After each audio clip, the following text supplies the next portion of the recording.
Good evening, I'm John Snell. And I'm Lauren McCoy. South Louisiana could become the nation's next aerospace hub with an announcement from Governor Landry tomorrow. But Andres Fuentes reports that some environmental advocates worry that expected project could go forward without traditional safeguards. People across the nation wait to hear Governor Jeff Landry's announcement on Tuesday, when he's expected to reveal that Vermilion Parish will house a massive SpaceX spaceport.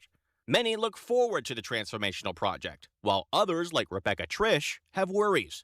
There's a lot of habitat and wildlife concerns about the site. Trish leads the Louisiana Wildlife Federation and joined a trio of wildlife advocacy groups in a letter with their worries about the expected project. Mainly that the project would come online while the FAA considers waiving 13 environmental laws to fast-track aerospace development nationwide. It's just not the kind of approach that we need to have for a project being proposed in this area. Trish worries that if the FAA does waive the requirements, any aerospace facility can move forward without following the Clean Water Act, Clean Air Act, and other environmental laws.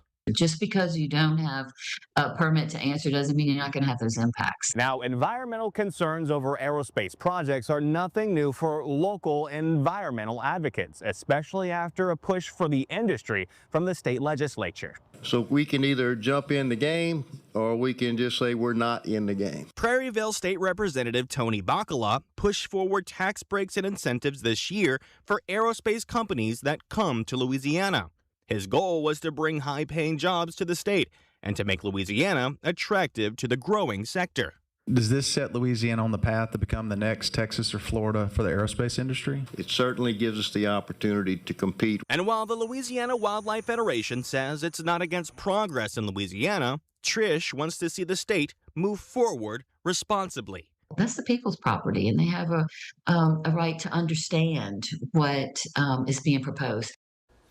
Now, the FAA is collecting public comments over the proposed environmental waivers for aerospace development. That public comment period ends at the end of this month. Back to you on the desk.